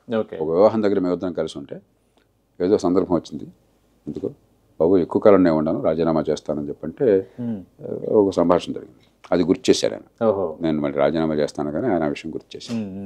కాబట్టి ఆయనకు తెలుసు, సహజంగానే కోరుకుంటారు, అందరూ ఆప్యాయంగా కోరుకున్నారు. ఈ పార్టీ ఆ పార్టీ తేడా లేదు. నేను కూడా ఎవరి మీద కాఠిన్యం కానీ వ్యక్తిగత ద్వేషం కానీ లేదని తెలుసు వాళ్ళకి. అది మొండివాడు మాట ఇవ్వడానికి కూడా తెలుసు. అంటే లోక్సత్తా అని ఒక ఎన్జిఓ పెట్టి దాన్ని పార్టీగా మార్చి రాజకీయాలకు వచ్చారు, మళ్ళీ వెనకడుగేశారు. అంటే ఇప్పుడు రాజకీయాలను చూసి జయప్రకాష్ నారాయణ భయపడ్డారా? భయం అయినాడు నాకు లేదు, కానీ వ్యూహం అంచనా వేయాలి మనం. చాలా మేరకు లోక్సత్తా శివరామకృష్ణ గారు అని చెప్పిన కేసు చనిపోయేటప్పుడు ఆయన నేను కలిసి సాధించాం. అలాగే పెద్ద పెద్ద చట్టాలు వచ్చినాయి, పాలనా సమాచారం కావచ్చు, లేకపోతే పార్టీ ఎన్నికల నిధుల చట్టం కావచ్చు, నేరస్తుల వివరాలు బయటపెట్టే చట్టం కావచ్చు, స్థానిక న్యాయాలయాల చట్టం కావచ్చు, ఇవన్నీ కూడా పూర్తిగా లోక్సత్తా ప్రయత్నాలు వచ్చినాయి. మరి జాతీయ ఆరోగ్య మిషన్ కావచ్చు, వ్యవసాయ రంగంలో ఆంక్షలు తొలగించడం కావచ్చు, ఇలాంటివన్నీ విధానాల మార్పులు వచ్చినాయి. కానీ మౌలికమైన మార్పులకి రాజకీయం సిద్ధంగా లేదు. రైట్. ఓకే. రాజకీయాన్ని సమూలంగా మార్చడం ఎట్లాగా, పరిపాలన సమూలంగా ప్రక్షాళన చేయడం ఎట్లాగా, దానికి రాజకీయం సిద్ధంగా లేదు. నాకేమో చిన్న చిన్న మార్పులతో సంతృప్తి కలగటం, మిగతా వాళ్ళతో పోలిస్తే బాగుంది అనిపించినా కూడా దేశానికి మౌలికమైన మార్పు కాదు. దానికోసం విశ్వ ప్రయత్నం చేస్తుంటే ఒక స్థాయి దాకా వచ్చి ముందుకు వెళ్ళటల్లా. ఓకే. అప్పుడు లోతుగా ఆలోచించి ఒక నిర్ణయానికి వచ్చాం. బహుశా ఒక 10% మంది కనుక ఓటర్లు దీనికి మద్దతు ఇస్తే, మేము దీనికి నిబద్ధనమే ఉన్నాం, ఇది కావాలని కోరుకుంటున్నాం అన్న సంకేతాన్ని బలంగా ఇచ్చినట్టయితే ఈ పెద్ద పార్టీలని పూరుకుంటాయి. దానికి ఒక 10% మంది నిలకడగా ఈ ప్రజాస్వామ్యాన్ని బాగు చేయడం కోసం కంకణం కట్టుకుని ఉన్నారు, వాళ్ళు ఓటేస్తారని నమ్మాను. ఒక అంచనాకు వచ్చాను. కానీ అనుభవం ఏం నేర్పింది? హైదరాబాద్ నగరంలో 8-10% ఓట్లు వేస్తున్నారు, గ్రామీణ ప్రాంతాల్లో 1% ఓటు పడుతుంది. మిగతా వాళ్ళకి ఆసక్తి ఇష్టం లేదని కదా, ఇష్టం ఉంది కానీ ఆసక్తులు. ఇవాళ మన ఎన్నికల వ్యవస్థలో ఉన్న ప్రభావాలకి పక్కన డబ్బులు, మనకు తెలుసు కదా, జూబిలీస్ ఏం జరుగుతుందని ఇక్కడ కూర్చొని చెప్పగలను, నాకేం చూడకపోయినా కూడా రహస్యం లేదు కదా. ఇది కొత్త కదా, ఈ సినిమా చూసాం కదా గతంలో, ఏ పార్టీ ఉన్నా కూడా చూసాం కదా. తాత్కాలికమైన తాయిలాలు, కుల మతం విభజనలు, ఇది ఒక పక్కన. అంతకంటే బలమైనది సామాన్య ప్రజలకి, పేద ప్రజలకి, గ్రామీణ ప్రాంతాల్లో కానీ పట్టణాల్లో పేదలకు కానీ ఒక రాజకీయ పార్టీ కార్యకర్త అండ నిరంతరం లేకపోతే నేను ఏమీ చేయలేనన్న పరిస్థితి తీసుకొచ్చాను. పోలీస్ స్టేషన్లో పని కావాలన్నా, ఎవరో ఒకడు వచ్చి నన్ను పట్టుకోవాలి. మరి పార్టీల కార్యకర్త ఎలక్షన్ టైంలో వచ్చి ప్రచారం చేయమంటే చేస్తారు కదా, సంవత్సరం పొడుగుతో మన కోసం పని చేయమంటే ఎలా చేస్తారు? చేయలేరు కదా. వాళ్ళని పోషించుకోవాలి. వాళ్ళని పోషించుకోవాలంటే అరే ఈ రేషన్ షాప్ తీసుకో, ఈ కాంట్రాక్ట్ తీసుకో, ఈ భూమి కొట్టే, మరి వాళ్ళు పోలీస్ స్టేషన్లో కేసులు మాఫీ చేయించుకో, ఇదిగో ఈ ట్రాన్స్ఫర్ పోస్టులు చేయించుకో, ఒక అవ్యవస్థ నిర్మాణం. అవును. కానీ అవ్యవస్థ లేకుండా రాజకీయ పార్టీలకు కార్యకర్తలు సంవత్సరం పొడుగుతో పనిచేసే వాళ్ళు లేకుండా ఓట్లు రావడం అసాధ్యం. అంటే వెనుతిరిగి చూసుకుంటే పొలిటీషియన్గా ఫెయిల్ అయ్యారని అనుకుంటున్నారా? ఈ దేశంలో మార్పుల్ని సాధించడం బాధ్యత అవసరం అని నమ్మితే ఆ సాధించే బాధ్యత ఒక్క జేపీకి మాత్రమే ఉందనుకుంటే నేను ఫెయిల్ అయిపోయాను. ఓకే. అట్లయితే దేశంలో ప్రతి ఒక్కళ్ళు ఫెయిల్ అయ్యారు, మహాత్మా గాంధీ నుంచి ఇప్పటిదాకా. అంటే ఒక వ్యవస్థ ఒక మనిషి చేతుల్లో ఉండదు. మహాత్మా గాంధీ లాంటి గొప్పవాళ్లే ఒక దేశం మొత్తాన్ని సమానంగా మార్చలేనప్పుడు ఆఫ్టర్ ఆల్ మనమే ఉంది. అవును. కాబట్టి అది అహంకారం అవుతుంది. రైట్. అంటే మళ్ళీ భవిష్యత్తులో లోక్సత్తాని ఒక రాజకీయ పార్టీగా చూడొచ్చా? మళ్ళీ ఎన్నికల్లో ఒకవేళ పోటీ చేసే అవకాశం వస్తే జయప్రకాష్ నారాయణ పోటీ చేస్తారా? ఇప్పుడు మక్కల్లో పుట్టి పప్పులో పోయే తత్వము లేదు, రోజుకు మాట చెప్పేది లేదు. రైట్. రాజకీయ పార్టీ పెట్టినప్పుడు ఏ కారణంగా పెడుతున్నానో నేను ఇప్పుడు మీకు చెప్పిన మాటని స్పష్టంగా చెప్పాను. దాంట్లో సీక్రెసీ లేదు, ముందు ఒక మాట తర్వాత ఒక మాట లేదు. అది అయిపోయిన తర్వాత ఎందుకు రాజకీయ పార్టీ వల్ల ఎన్నికల్లో పోటీ వల్ల ఉపయోగం లేదని బహిరంగంగా చెప్పాను. అది మారేది లేదు. ఆ పరిస్థితి మారిందా ఏమన్నా? రైట్. మారలేదు. ఈవేళ స్వచ్ఛమైన రాజకీయానికి, దేశంలో మౌలికమైన సంస్కరణలకి నిలకడగా 10% ఓటు ఉందన్నట్టు నేను కాబట్టి ఇంకోళ్ళు వస్తారు. ఎవరు ఏ పేరు అనేది ముఖ్యం కాదు. అది ఉన్నట్టు తప్పకుండా ఆలోచించవచ్చు. ఆ పరిస్థితులు కనీసం మన ప్రాంతాల్లో కనిపించట్లేదు. అది లేనప్పుడు మీకు ఏం మారింది పరిస్థితి? ఎవరో మీకు సీట్ ఇస్తాము పదవి ఇస్తామని చెప్పి ఆనాడు అలాంటివి నాకు వారు ఆఫర్ చేయలేదు అనుకుంటే మీరు చాలా పొరపాటు పడతారు. అవును. కాబట్టి అది కాదుగా మనం చూస్తున్నాం దేశంలో మార్పుకి ఇది మార్గమా కాదా? దేశంలో మార్పుకి మార్గం కానప్పుడు నీ పదవి వాడుకుంటే నాకేం కావాలి? అంతే. కరెక్ట్. ఏ పదవిలో ఉంటే నాకేం కావాలి? మీకు మీ ఇంట్లో వాళ్ళకి కావచ్చు. నాకు జాతీయ స్థాయిలో మంత్రి పదవి నాకు ఉంది ఒకప్పుడు. మా కుటుంబానికి తెలియదు, నా శ్రీమతికి నా పిల్లలకి తెలియదు నా మంత్రి పదవిలో ఉన్నానని చెప్పి. దానివల్ల నా జీవితంలో ఏ మార్పు లేదు. నేను విమానంలో ఎకానమీ క్లాస్లో కూర్చుంటే నాకు రిపోర్ట్ చేసే ఉన్నతాధికారులు బిజినెస్ క్లాస్లో కూర్చున్నారు. వాళ్ళు వచ్చి సార్ మీరు కూర్చొని బాగాలేస్తారంటే పర్లేదు మోకాళ్ళని ఎప్పుడైతే చెప్తానని నవ్వేసేవాడిని. కాబట్టి ఇవన్నీ ఊరికి మనం ఊహించుకోవడం తప్ప పదవి ఏం పదవి, బోడి పదవి ఎందుకు ఏముంటాయి? అంతే సార్. దానివల్ల దేశానికి మార్పు వస్తే సంతోషం. అవును. జయప్రకాష్ నారాయణ గారు C3 అంటే క్యాస్ట్, క్యాష్, కరప్షన్ ఈ మూడు ఎప్పుడూ కూడా ఒక పెద్ద సమస్యగానే మారిపోతున్నాయి. సరే, మనం క్యాష్ ఇంపాక్ట్, కరప్షన్ మీద ఆల్రెడీ మాట్లాడుకున్నాం. ఈ క్యాస్ట్ అనేది ఇప్పటికీ కూడా ఆ ధోరణి ఇంకా పెరిగిపోతుంది. తగ్గాలని మీలాంటి వాళ్ళు చాలా ప్రయత్నాలు చేస్తున్నారు. పెరుగుతుందని నేను అనుకోను. ఏం జరుగుతుందంటే మార్కెట్లో కూరగాయలు కొనేప్పుడు కూరగాయలు అమ్మే మనిషి ఎవరని నేను చూడట్లేదు. అవును, నాకు అవసరం. మొబైల్ ఫోన్ కొనేప్పుడు మొబైల్ అమ్మేవాడు చూడట్లేదు, నాకు పనికి వస్తున్నారో చూస్తాను. అవును. కానీ రాజకీయానికి వచ్చేసరికి రాజకీయ వైఫల్యం వల్ల, రాజకీయం ప్రజలకి అర్థమయ్యేటి వివరించడంలో వైఫల్యం వివిధ కారణాల వల్ల, ఊరికే మాట్లాడడమే కాదు, వ్యవస్థ నిర్మాణంలో లోపాల వల్ల ఎవడు కొట్టేసినా కూడా పెద్ద తేడా లేదన్న పరిస్థితి కల్పించాం మనం. దాంతో ఏమవుతుంది, రాజకీయ పార్టీలకి సమీకరించడానికి ఈ కులంతో నిండిపోయినటువంటి సమాజం కొన్ని శతాబ్దాలుగా కులం పేరుతో తీసుకురాగానే కలిసిపోతారు. ఆ రకంగా జరుగుతుంది తప్ప రాజకీయం కులాన్ని పెంచుతోంది కానీ మిగతా వ్యవస్థల కులాన్ని పెంచట్లా. ఇప్పుడు తెలంగాణలో ధోరణి తక్కువ ఉంది కానీ ఆంధ్రప్రదేశ్లో క్లియర్ కట్గా క్యాస్ట్ డివిజన్ అనేది కనిపిస్తుంది. ఎంత దురదృష్టం అంటే మేము పెరిగినప్పుడు స్కూళ్ళల్లో కులం పేరు గురించి మాట్లాడడం కానీ కులాన్ని గురించి కానీ అవమానంగా భావించేవాడు. ఆ రోజుల్లో ఇంటి పేరు తీసేసుకునేవాడు చాలా మంది. పేరు సఫిక్స్ కాదు, పేరు సఫిక్స్ చౌదరి, రెడ్డి, నాయుడు, శర్మ, శాస్త్రి అనే అదే కాదు అసలు. ఇంటి పేరు కొన్ని సందర్భాల్లో కులాన్ని సూచిస్తుంది. పని నాకు ఇంటి పేరు ఉండదు ఎప్పుడు. అధికారిక డాక్యుమెంట్స్ కూడా పాస్పోర్ట్లో సైతం ఇంటి పేరు ఉండదు. ఈ టికెట్లు ఇంటర్నేషనల్ టికెట్ తీసుకున్నప్పుడు వాళ్ళు ఇంటి పేరు ఏంటని అడుగుతారు. అది బ్లాంక్ పెడితే ఒప్పుకోవట్లేదు సిస్టమ్. అందుకని మళ్ళీ నా పేరు రిపీట్ చేస్తారు. అందుకని చాలా చోట్ల టికెట్లో జయప్రకాష్ నారాయణ. అలాంటి సమాజంలో రాజకీయాన్ని కులం చుట్టూ మాత్రమే తిప్పి కులానికి అతీతంగా ప్రజల్ని చూరగొనేటువంటి శక్తి లేక, ఆ దూరదృష్టి లేక వీళ్ళంతా కూడా కులాన్ని మరింత పెంచి పోషిస్తున్నారు. జూబిలీస్ బై ఎలక్షన్ జరుగుతుంటే ఈ కుల వర్గం సమాజం, ఆ కుల సమాజం వాళ్ళు ఎంత సిగ్గుచెట్టిది. ఇది చాలా బహిరంగంగా చేస్తున్నారు ఉన్నత స్థాయి నాయకులు. ఎంత సిగ్గుచెట్టు, నేను కొంచెం బహిరంగంగా చెప్తాను. ఎవరిని వ్యక్తిగతంగా ఇబ్బంది పెట్టాలి కదా. It is a disgrace. 2025లో ఈ దేశంలో పుట్టిన పిల్లలకి నీ కులాన్ని బట్టి ఓట్లు పడుతుంది, నీ కులం మీద అని చెప్పి గుర్తు చేసే సమాజం కావాలన్నా, కులంతో సంబంధం లేకుండా ఏ కులంలో పుట్టినా కూడా ఎదిగే అవకాశాలు ఇచ్చే సమాజం కావాలన్నా. బీసీలకు 42% రిజర్వేషన్లు ఇవ్వడానికి జయప్రకాష్ నారాయణ వ్యతిరేకమా?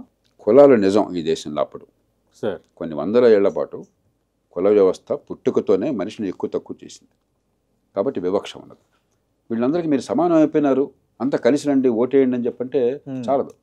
సయోధ్య కావాలి సమాజంలో. కాబట్టి ఇదిగో మీ బాధని గుర్తించాం, అన్యాయాన్ని గమనించాం, దానికి ఏర్పాట్లు చేస్తాం, ఓకే టైం పడుతుంది, కానీ ఈలోగా ఇదిగో అని చెప్పి ఏర్పాటు చేశాం. అది రిజర్వేషన్. ఓకే. ఎందుకని 10 ఏళ్ళు పెట్టారు? అవును. అంబేద్కర్ 10 ఏళ్ళు ఎందుకు పెట్టారు? అంబేద్కర్ చిత్తశుద్ధులు మనం కాదన్నాం కదా. అవును. 10 ఏళ్లలో ప్రతి బిడ్డ ఎదిగే అవకాశాన్ని మంచి విద్య ద్వారా, ఇతర ఏర్పాట్ల ద్వారా చట్టబద్ధ పాలన ఏర్పాటు చేస్తామని చెప్పని ఆయన నమ్మి ఈలోగా ఇదిగో మీకు ఓరట కలుగుతోంది, 10 ఏళ్లలో అందరూ సమానంగా ఉండే వ్యవస్థ రాజ్యం వరకు ఏర్పాటు చేస్తుంది. ఓకే. మనం ఏం చేసాం? రాజ్యం ఏర్పాటు చేస్తుంది 10 ఏళ్లలో అనుసరించి మర్చిపోయినాం. రిజర్వేషన్ శాశ్వతంగా కొనసాగించి అదే పరిష్కారంగా నటించి ఆ బతుకుల్ని మార్చకుండా, ఎందుకంటే విద్య రాకుండా, నైపుణ్యం రాకుండా, సంపాదించే శక్తి రాకుండా, ఆత్మగౌరవం పెరగకుండా మీరు ఏం చేసినా కూడా డ్రామానే, రైట్, ఫలితం ఉండదు. ఆ బతుకుల్ని మాత్రం అట్లాగే ఉంచి నిరంతరం కూడా పరాధీనులుగా మార్చేసి కులాల మధ్య తంపులు తీసుకొచ్చి ప్రజలను ఓట్లు వేసి యంత్రాలుగా మార్చేసి డ్రామాలు ఆడుతున్నాం. 42% 30% అని ఈ గ్యాస్ పక్కన పెట్టేద్దాం, నిజాయితీగా మాట్లాడదాం. కానీ నా సమస్య అంతకంటే పెద్ద సమస్య. రిజర్వేషన్లు ఇచ్చిన మాత్రం చేత జీవితాలు బాగుపడినాయా? పడలా. ఎందుకు పడలేదు? ఎందుకు దాని మీద దృష్టి పెట్టలేదు? ఎందుకు చదివి ఇంత అధ్వాన్నంగా ఉంది? ఓకే. తెలంగాణలో 1,08,000 రూపాయలు ఖర్చు పెడుతున్నారు స్కూళ్ళలో. ముఖ్యమంత్రి గారు ఈ మాట శాసనమండలిలో చెప్పారు. మరి 16 ఏళ్ళు 18 ఏళ్ళు వచ్చిన పిల్లలకి 150 మంది గడియారం చూసి టైం చెప్పడం ఎందుకు రాదు? 150 మంది ఎన్ని గంటల నిద్రపోయే రాత్రి లెక్క చెప్పమని చెప్పండి, ఎందుకు లెక్క చెప్పలేకపోతున్నారు? రైట్. ఏమైపోయింది వ్యయం అంతా? 190 మంది డిస్కౌంట్ చెప్పలేకపోతున్నారు. 2025లో ఈ చిన్న విషయం కూడా తెలియ ఆ ప్రతిభ ఉన్నది. దేవుడు తెలివితేటలు ఇచ్చాడు. ఆ ప్రతిభ వికసించకుండా ఆ పిల్లల భవిష్యత్తు బాగుపడుతుందా? మీ రిజర్వేషన్ వల్ల జీవితాలు బాగుపడుతున్నాయా? ఎవరిని మోసం చేస్తున్నారు మీరు? కాబట్టి నా పోరాటం ఈ దేశంలో పుట్టిన ప్రతి బిడ్డకి పుట్టుకొత్త నిమిత్తం లేకుండా, ఏ తల్లి గర్భాన్ని పుట్టిన నిమిత్తం లేకుండా ఎదిగే అవకాశాలు కావాలి. అవకాశాలు ఇవ్వని సమాజం ఈ మాటలు మాట్లాడడం ఆత్మవంచన, పరులను దగా చేయడం. సార్ 300 కోట్లు ఉంటే హైదరాబాద్ ట్రాఫిక్ని పరిష్కరించవచ్చని మీరు ఎక్కడో కామెంట్ చేశారు. Is it possible? బెంగళూరులో 30 ఏళ్లుగా మనకంటే కొన్ని విషయాలు దరిద్ర పరిపాలన వల్ల ఓకే గొప్ప నగరం, మరి టెక్నాలజీ కేంద్రంగా అయింది, మన గొర్రపడే నగరం. ఒకప్పుడు మైసూర్ మహారాజా కాలం నుంచి చాలా అందమైన నగరం, పిక్చర్ పోస్ట్ కార్డు. కానీ మౌలిక సదుపాయాల కల్పన లేకుండా 30 ఏళ్ళుగా నాశనం చేశారు. మన రాజకీయం తెలంగాణలో, ఉమ్మడి ఆంధ్రప్రదేశ్లో ఎంతో దారుణంగా ఉన్నా కూడా హైదరాబాద్ నగర భవిష్యత్తును కాపాడడంలో అన్ని పార్టీలు మంచి పాత్ర పోషించారు. ఓకే. చంద్రబాబు నాయుడు గారు మంచి పునాదులు వేస్తే రాజశేఖర్ గారు దాన్ని కొనసాగించారు. రాజకీయంగా వాళ్ళకి మళ్ళీ ఉప్పు నిప్పు. అవును, ఆయన చేసింది మరింత కొనసాగించి పేరు పొందే ప్రయత్నించాడు, కానీ నువ్వు చేసావు కాబట్టి ఆపాలన చేయాల. కేసీఆర్ గారు మళ్ళీ దాన్ని కొనసాగించారు. దాంతో ఏమైంది? మనకి ఔటర్ రింగ్ రోడ్ కావచ్చు, ఒక మంచి మెట్రో కావచ్చు, ఎంఎంటీఎస్ కావచ్చు, లేకపోతే ఆర్టీసీ మోడల్ నుంచి ఉంది, రోడ్ల విస్తరణ కావచ్చు, మనకు మౌలిక సదుపాయాలు ఉన్నాయి. బ్రహ్మాండంగా చేయాలంటే 1,00,000 కోట్లు కావచ్చు. చెన్నై పట్టణం నగరం 2,00,000 కోట్లతో ఒక ప్రణాళిక తయారు చేస్తుంది. దేనికన్నా చాలా గట్టి ఏర్పాటు చేస్తుంది. చెన్నైలో కూడా అవినీతి ఉంది. డిఎంకే అవినీతి ఎందుకు లేదు? ఉంది. ఉన్నా కూడా కనీసం మన నగరం బాగు చేస్తున్నాం, రాష్ట్రం బాగు చేస్తున్నాం అన్న బుద్ధి ఉంది అక్కడ. మనకు ఓపుకుంటే రేపు పొద్దున 5-6 ఏళ్ళలో 10 ఏళ్ళలో 1,00,000 కోట్లు చేద్దాం. ఓకే. కానీ ఈవేళ ఉన్న సదుపాయాలు సద్వినియోగం చేసుకోవడం కోసం డబ్బు కాదు కావాల్సింది, వ్యవస్థని మార్చడం. ఉదాహరణకి మెట్రో ఉన్నది, ఎంఎంటీఎస్ ఉన్నది, మరి ఆర్టీసీ ఉన్నది. అంటే ఉదాహరణ సంబంధం ఉందా? మీరందరూ ఉంది ప్రజల రవాణా కోసం కదా. ప్రపంచంలో ఏ గొప్ప నగరమైనా చూడండి మీరు, అన్ని రకాల పబ్లిక్ ట్రాన్స్పోర్ట్కి ఒకే సంస్థ, ఒకే టికెట్. ఆ టికెట్తో ఎవరు దేనిలోనే ఎక్కచ్చు. Common ticket, common card. వాళ్ళు కలిసి కోఆర్డినేట్ చేసుకుంటారు. మెట్రో వచ్చిన దానికి ఇక్కడ బస్సు ఉంటుంది, అక్కడి నుంచి ఎంఎంటీఎస్ నుంచి మరొకటి ఉంటుంది. 1,800 మంది చచ్చిపోతున్నారు ప్రతి సంవత్సరం హైదరాబాద్ నగరంలో ట్రాఫిక్ జంక్షన్లో. ట్రాఫిక్ ఒకసారి చూడండి మీరు. దీనికి మీకు డబ్బులు పెద్ద ఖర్చు పెట్టక్కర్లేదు, కాబట్టి కోఆర్డినేషన్ పెట్టండి. లాస్ట్ మైల్ కనెక్టివిటీ కోసం ఏర్పాట్లు చేయండి. ఓపుకుంటే ఆ తర్వాత ఒక 3-4 కోట్లు ఖర్చు పెడితే నగరం అంతా ఫుట్పాత్స్ వస్తాయి. ఆ తర్వాత చూద్దాం, కొంచెం ఆలస్యంగా చేద్దాం. 20,000 కోట్లు ఖర్చు పెట్టి మీరు మెట్రో చూడండి, క్లిక్కిర్స్ ఎడుతోంది. ఏమయ్యా ఎందుకు ఫ్రీక్వెన్సీ పెంచట్లేదు సార్? కోచెస్ లేవు. ఎందుకు కోచెస్ లేవు సార్? డబ్బు లేదు. ఎంత డబ్బు కావాలా? 300 కోట్లు పెడితే 30 కోచ్లు వస్తాయి, 10 ట్రైన్స్ వస్తాయి, ఫ్రీక్వెన్సీ పెంచుతాం. 22,000 కోట్లు ఖర్చు పెట్టానే, ఏడాదికి వడ్డీల డబ్బే 1500-1600 కోట్లు అవుతుంది. 300 కోట్లు మీరు పెట్టలేకపోతున్నారు. హైదరాబాద్లో ట్రాఫిక్ బాగు చేసి హైదరాబాద్ను ఆదర్శంగా చేసి ఇక్కడ పెట్టుబడులు ఉపాధి కల్పన పెంచడం కోసం, ఈ ప్రజలకి సౌకర్యాలు పెంచడం కోసం 300 కోట్లు రుణంగా ఇవ్వలేరా మీరు? ఇప్పుడు ప్రభుత్వం చేతికి వచ్చేసింది. ఇంకా ఆ శక్తి లేకపోతే మీకు పరిపాలన చేత కాదు, పరిపాలనకు మీరు అర్హులు కాదు. జయప్రకాష్ నారాయణ గారు, పీపీపీ పద్ధతిలో మెడికల్ కాలేజ్ నిర్మాణం అనేది ఇప్పుడు ఆంధ్రప్రదేశ్లో పెద్ద రాజకీయ అంశం అయిపోయింది. ఒక సీనియర్ ఐఏఎస్ అధికారిగా, సంస్కరణవాదిగా మీరేం చెప్తారు సార్? పీపీపీలో చేయడం తప్ప మెడికల్ కాలేజీల నిర్మాణం?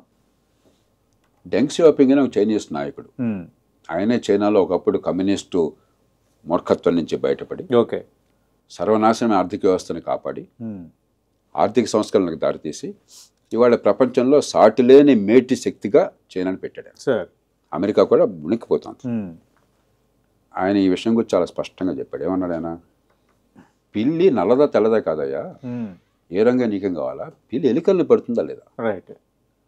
కాబట్టి గవర్నమెంట్ ప్రైవేట్ కాదు కావాల్సింది, మంచి విద్య అందుతోందా, వైద్య విద్య, మంచి ఆరోగ్యం అందుతోందా, ఆరోగ్యం జేబుల భారం లేకుండా అందుతోందా.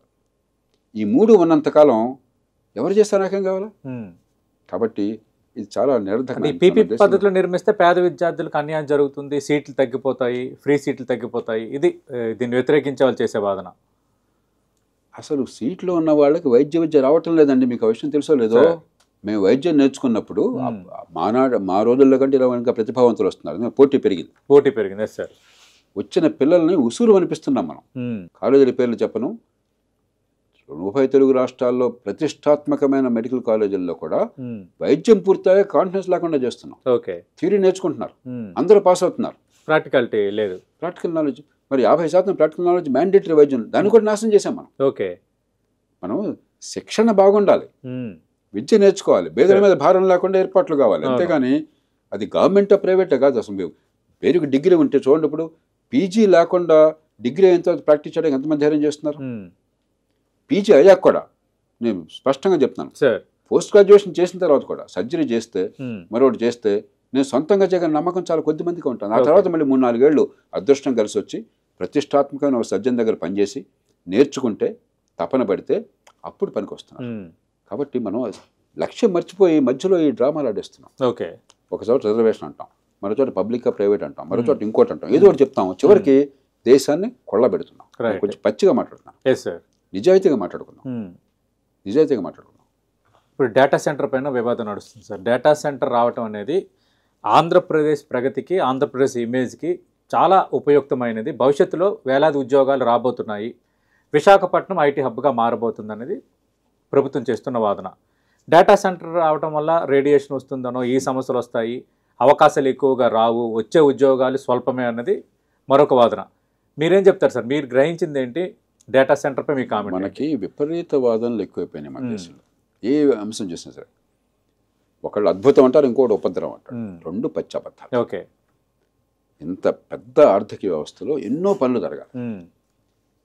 అందున ఆధునిక యుగంలో artificial intelligence, data storage, cloud computing, quantum computing, ఇవన్నీ మనకి ఇష్టం నెలకొని వస్తాం. మనకి దీనిలో చాలా మాటలు మనకు అర్థం కూడా కావు. అవును సార్, అదేంటో కూడా తెలియదు. అవును, కానీ ప్రపంచం మారిపోతాం.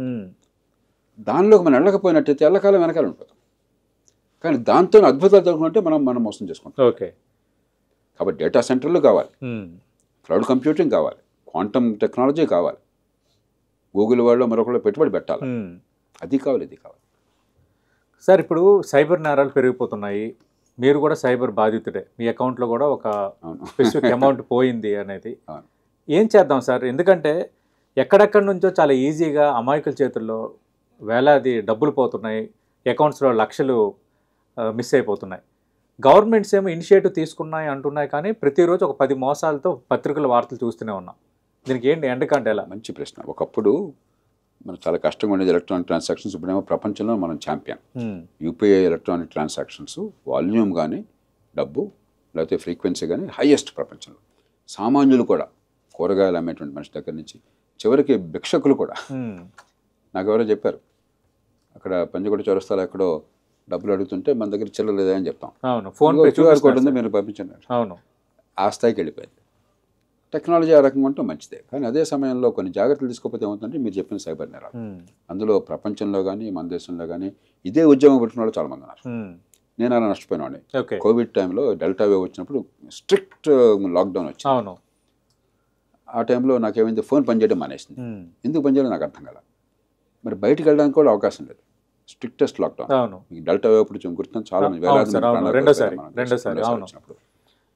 అయినా కూడా మా వాళ్ళే తంటాలు బట్టి మా ఆఫీస్లో నాతో పనిచేసేవాళ్ళు ఏదో పొద్దున్న 5 గంటలకు 7 గంటలకు 8 గంటలకు మొత్తానికి అక్కడికి వెళ్తే టెలికాం సర్వీస్ ఇచ్చేవాడు వాడు పిచ్చి పిచ్చిగా బిహేవ్ చేశాడు. ఏమైంది అసలు, ఎందుకు రావట్లేదు, వెరిఫై చేస్తే సిమ్ కార్డు ఎక్కడ తెలుస్తుంది, ఏదో జరిగింది మొత్తం.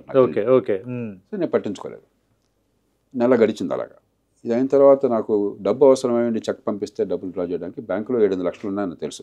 మా తమ్ముడు ఏదో డబ్బులు పంపించాడు, అక్కడ చిన్న స్థలం ఇదిగో డబ్బులు తీసుకోవాలని పంపించాడు. పంపిస్తే డబ్బులు లేవన్నారు. మరి లక్షల డబ్బులు ఏమని చెప్పంటే అప్పుడు తెలిసింది. ఆ తర్వాత చూస్తే ప్రతిరోజు 10,000 20,000 30,000 తీసేస్తా ఉన్నారు. నాకు తెలియదు, ఫోన్ లేకపోతే నాకేమైనా సిగ్నల్స్ రాలేదు, మెసేజ్లు రాలేదు. అనుభవం నుంచి ఏంటంటే నాకు 2 అవసరం తెలుసు. నేను ఆర్బీఐ గవర్నర్తో కూడా మాట్లాడాను అప్పుడు. ఒకటి, మొట్టమొదటిసారి మీరు యూపీఐ కానీ మరొకటి కానీ ఎలక్ట్రానిక్ ట్రాన్స్ఫర్ ఉన్నప్పుడు ఊరికే మొబైల్లో ఎవరో ఒకళ్ళు పెట్టేయడం కాకుండా కస్టమర్తో banker physical face to face ఉండాలి. అప్పుడు ఏమవుతుందంటే ఆ పిన్ కోడ్ పెట్టినప్పుడు కానీ మరొకటి కానీ ఆ ఎదురుగా జరుగుతుంది. ఎవరో నాకు తెలియకుండా నా ఫోన్ తస్కరించో లేకపోతే నా హ్యాక్ చేసో పెట్టే అవకాశం ఉంటుంది. అన్యూజువల్ ట్రాన్సాక్షన్స్ కనుక ఉన్నట్లయితే ఖచ్చితంగా వెంటనే ఫ్లాగ్ పెట్టేది ఉంటుంది. నీ కర్మ, నీకు పోతే పోయిందని చెప్పిన లాభం లేదు. మూడోది, అయినప్పటికీ కొన్ని పొరపాట్లు జరగవచ్చు. ఎందుకంటే మనకి టెక్నాలజీ వేగంగా పెరుగుతుంది, నేరస్తులు మనకంటే తెలియగలవాడు వాడు టెక్నాలజీ వాడుతున్నాడు. ఎక్కడో ఇప్పుడు మీకు బర్మా బార్డర్లో, మయన్మార్ బార్డర్లో, బర్మా థాయిలాండ్లో అక్కడ భయంకరమైన స్థాయిలో జరుగుతుందంట. ఏడాదికి $500 బిలియన్ అని చెప్తున్నారు ప్రపంచం మొత్తం. కాబట్టి మీకు ఆపే శక్తి లేదు. ఆ మధ్యన జార్ఖండ్, రాజస్థాన్లో ఇక్కడ కూడా పట్టుకున్నారు. అప్పుడు ఏం చేయాలి, మీరు ఏడాదికి మీకు 2 కోట్ల రూపాయల ట్రాన్సాక్షన్స్ అవుతున్నాయి ఎలక్ట్రానిక్ మన దేశంలో. 2 కోట్ల రూపాయలు ఆషామాషి డబ్బు. అప్పుడు ఈ వ్యవస్థ, ఆర్థిక వ్యవస్థకు అంచనా వేయాలి. ఈ ట్రాన్సాక్షన్లు ఆపేసాం అనుకోండి, వ్యవస్థకి ఎంత నష్టం. ఈ ట్రాన్సాక్షన్లో ఇన్ని జాగ్రత్తలు తీసుకున్న తర్వాత మోసాలు జరుగుతున్నాయి అనుకోండి, వ్యవస్థకి ఎంత నష్టము. లేదంటే తప్పదు, 1,00,000 కోట్లు పోతాయి ఈ దేశంలో. కానీ 1,00,000 కోట్లు ఆపాలని చెప్పంటే ఆ నష్టాన్ని ఈ 2 కోట్ల కనుక ఆపేస్తే ఈ ట్రాన్సాక్షన్స్ దేశ ఆర్థికత నష్టపోతుంది. కాబట్టి ఇది part of the cost of business. Insurance పెట్టండి దానికి, ఆటోమేటిక్గా దాన్ని అబ్జర్వ్ చేస్తాం. అంతేగాని ఒక సామాన్య కస్టమర్కి 10 లక్షలు పోతే అది ప్రాణాంతకం. ఒక బ్యాంక్కి 10 కోట్లు పోయినా ప్రాణాంతకం కాదు. బ్యాంకర్ నాకేం సంబంధం, నీ పోతే పోయింది, నీ కర్మ అని చెప్పి వదిలేస్తే చాలా అన్యాయం. మీ తప్పేం లేకుండా ఉన్నప్పుడు, మీరు అమాయకులు, మీరు ఆలోచి పడినప్పుడు వెంటనే ఆ డబ్బు భర్తీ చేయాలి. కాబట్టి ఒక సమన్వయం కావాలి. అంటే మరి మీరు ఈ విషయంలో ఎన్నో సంస్కరణలకు ఆద్యుడు కదా, ఇది ఒక మేజర్ పబ్లిక్ ఇష్యూ అయిపోయింది సార్. ఇప్పుడు నేను కామన్ ఇష్యూ ఆర్బీఐతో చర్చించాను. ఖచ్చితంగా ఈ 3 అంశాలు వారితో టేకప్ చేస్తున్నాను. సాధిస్తామని నమ్మకం ఉంది. సార్, ఇప్పుడు మళ్ళీ కొత్తగా లోక్సత్తా 2.0 అని వినిపిస్తోంది, ఏంటి సార్? అంటే బ్రాండింగ్ కోసం పెట్టాం, కానీ ఏంటంటే రాజకీయ పార్టీగా ఎన్నికల్లో పోటీ అనేది లేదు. మౌలికమైన సంస్కరణల కోసం గతానికి ఇప్పటికీ లోక్సత్తా ఆలోచనలో తేడా ఏమిటంటే, లోక్సత్తా వచ్చింది దేశంలో పరిపాలన, రాజకీయం, సంస్కరణల కోసం. చట్టబద్ధ పాలన, రాజకీయ పార్టీల ప్రజాస్వామికీకరణ, ఎన్నికల వ్యవస్థలో మార్పులు, అధికార వికేంద్రీకరణ, జవాబుదారితనంగా ఉన్న పాలన, అవినీతిరహితం చేసేది. కానీ ఈ మౌలికమైన మార్పులకి ఈ సమాజం సిద్ధంగా లేదు. అనుభవం నేర్పిన పాఠం ఏంటంటే, రాజకీయ పార్టీలు ఉన్న కొద్దిగా ఇంకా నియంత్రణం పెరుగుతోంది, కానీ ప్రజాస్వామికంగా జరగలేదు. వంశపారంపర్య పాలన కానీ, కుటుంబ రాజకీయం కానీ, ఎన్నికల్లో డబ్బులు ఖర్చు పెరుగుతోంది కానీ తగ్గట్లా, తాత్కాలికమైన తాళ్ళు పెరుగుతుందిగా తగ్గట్లేదు. అలాగే అధికార వికేంద్రీకరణ పొరపాటున జరగదు, ఇంకా కేంద్రీకరణ జరుగుతుంది రాష్ట్ర స్థాయిలో. కేంద్రీకరణ అంటే అర్థం జాతీయ స్థాయిలో కాదు, రాష్ట్ర స్థాయిలో అంత అధికారం అంతా రాష్ట్ర ప్రభుత్వం, ముఖ్యమంత్రి చేతుల్లో ఉండిపోతుంది. అన్ని రాష్ట్రాలు అట్లాగా ఉన్నాయి. చట్టబద్ధ పాలన లేదు, కాగితం మీద తప్ప. సామాన్యుడికి కొన్ని ఫలితాలు అంతగా జీవితం పెద్దగా మారట్లేదు. ఇది ప్రమాదకరమైన పరిస్థితి. కాబట్టి ఇంక్లూజివ్, సస్టైన్డ్ హై గ్రోత్. దానికి అవరోధాలు ఏంటి? ఒకటి, ప్రభుత్వాల ఆర్థిక నిర్వహణ. తెలంగాణ అత్యంత సంపన్నమైన రాష్ట్రం దేశంలో, ఇప్పుడు వాళ్ళు దివాళా తీసే పరిస్థితిలోకి వచ్చారు వాళ్ళ మాటల ప్రకారం. అలా ఉండాల్సిన అవసరం లేదు. పూర్తిగా మీ స్వయంకృత ఫలితం. స్వయంగా సీఎంఏ మాట్లాడుతున్నారు కదా, జరిగింది మీ వల్ల. మీ పార్టీ కానీ, మీ ముందు వాళ్ళ పార్టీ కానీ ఇష్టం వచ్చిన ఖర్చు పెడితే కొండలు తరిగిపోతాయి. మనం డబ్బుని పొదుపుగా, సమర్థంగా, పనికొచ్చేట్టుగా వినియోగించాలి. పిచ్చి పిచ్చిగా చేస్తే మీరు రాజులు కూడా తరవరైపోతారు. అట్లా తయారైంది. ఇది లేకుండా ఏం చేయాలి? ఇది మొట్టమొదటి ప్రధానమైన అంశం. ఈ మధ్యకాలంలో బాగా దృష్టి పెడుతుంది. పాత పెన్షన్ పద్ధతి రాకుండా ఆపటం కానీ, లేకపోతే మరి దుబారా ఖర్చు అరికట్టడం కానీ ఎంత గట్టి ప్రయత్నం జరుగుతుంది.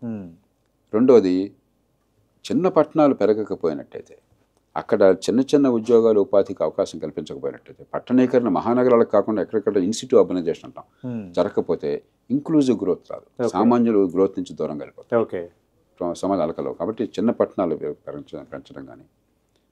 మూడోది మంచి ప్రమాణాల విద్యా నైపుణ్యం లేకుండా ఆధునిక ఆర్థిక వ్యవస్థలో పాలు పంచుకోలేరు. కాబట్టి విద్యా ప్రమాణాలు ముఖ్యంగా పాఠశాల పెంచడం. నాలుగోది కనీసం కొంతవరకైనా చట్టబద్ధ అన్నీ కాకపోయినా డిస్ప్యూట్ రిజల్యూషన్, కాంట్రాక్ట్ ఎన్ఫోర్స్మెంట్ ఇంతవరకన్నా ఉంటే పెట్టుబడులు కొట్టేవాళ్ళు వస్తారు, ఆర్థిక వ్యవస్థ పెరుగుతుంది. ఆ మాత్రమే చేద్దాం. నాలుగోది.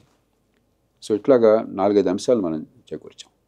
అంటే కొత్తగా లోక్సత్తా 2.0 దీంట్లో చేస్తున్నవి ప్రధానంగా అంటే ఎజెండా ఇంక్లూజివ్ ఎకనామిక్ గ్రోత్ని పెంచడం అనేది ఇవాళ దేశానికి మొట్టమొదటి అవసరం. ఇవి జరిగితే గానీ మీకు దేశంలో రాజకీయాన్ని బాగు చేయడానికి సమాజం సిద్ధంగా ఉండదు. లేకపోతే ఏమవుతుంది, మీకు ఆ గ్రోత్లో నేను భాగస్వామిని కాకపోతే నేను గ్రోత్ కోసం ఓటేయను, నేను తాత్కాలికమైన తాయిలాల కోసం ఓటేస్తాను. ఇప్పుడు అన్ని పార్టీలు లోపాలు ఉన్నాయి. కానీ మొన్న తెలంగాణ ఎన్నికల్లో ఏం జరిగింది 2023లో హైదరాబాదు చుట్టుపక్కల 24 నియోజకవర్గాల్లో ఒక్క సీట్లో కూడా తాత్కాలికమైన తాయిలాలకు కాంగ్రెస్ పార్టీ ఓటు పడలా, అన్ని సీట్లు పోయారు. గ్రామీణ ప్రాంతాల్లో గెలిచారు. అంటే ఏంటి, అక్కడ ఈ ప్రగతి వాళ్ళ జీవితాలను తగినంతగా తాకల. కాబట్టి తాత్కాలికంగా వచ్చేటువంటి వాటికి ఓటేశారు. హైదరాబాద్లో చాలా ఇబ్బందులు ఉన్నాయి, అవినీతి ఉండొచ్చు, దుష్పరిపాలన ఉన్నది, వంశపారంపర్య పాలన ఉంది, దుర్వినియోగం ఉంది, అవన్నీ మనకి కొత్తగా అది. అయినా కూడా ప్రగతి గణనీయంగా వచ్చింది, ఎక్కువ మందిని తాకింది. కాబట్టి ముక్కు మూసుకుని ఓటేశారు. రాజకీయం కూడా అనిశ్చితం అయిపోతుంది. మనం సామాన్యులకి ఈ ప్రగతిలో భాగస్వామ్యాన్ని చేయకపోతే, నా భవిష్యత్తు బాగుంటున్న విశ్వాసాన్ని నమ్మకంగా కలిగించకపోయినట్టయితే ఈ రాజకీయాన్ని నడపలేము. థ్యాంక్ యూ జయప్రకాష్ నారాయణ గారు. మీ బాల్యం, తర్వాత మీ సర్వీస్లో మీరు ఎదుర్కొన్న అంశాలు, మీరు కనబరిచిన పనితీరు, అలాగే కుటుంబం, లోక్సత్తా ఎందుకు పెట్టారు, రాజకీయ పార్టీగా ఎందుకు మార్చారు, ఎందుకు వెనక్కి మళ్ళీ రావాల్సి వచ్చింది, ఇప్పుడు 2.0 లక్ష్యం ఏంటి, వీటన్నిటికి సంబంధించి చాలా సమగ్రంగా వివరాలు అందించారు. ఎందుకంటే మీతో నేను చాలా సంవత్సరాల నుంచి ఇంటర్వ్యూస్ చేస్తున్నాను, బట్ ఏదో ఒక అంశం పైన పొలిటికల్గా మాట్లాడుతున్నాం. అంటే మిమ్మల్ని ఆవిష్కరించే ప్రయత్నం అనేది ఈరోజు 10 టీవీ వీకెండ్ పాడ్కాస్ట్ ఉద్దేశం. మీ ప్రయాణం ప్రజాసేవలో, జాతి సేవలో మరింత ముందుకి వెళ్ళాలి, సమాజానికి మరింత మేలు జరగాలి. మీ యొక్క ప్రయత్నం, మీ యొక్క లక్ష్యం ఏదైతే అనుకుంటున్నారో దానివల్ల సమాజానికి మరింత మేలు జరగాలని 10 టీవీ మనస్ఫూర్తిగా కోరుకుంటున్నాను. ఇది లోక్సత్తా వ్యవస్థాపక అధ్యక్షులు, మాజీ ఐఏఎస్ అధికారి జయప్రకాష్ నారాయణ గారితో 10 టీవీ వీకెండ్ పాడ్కాస్ట్.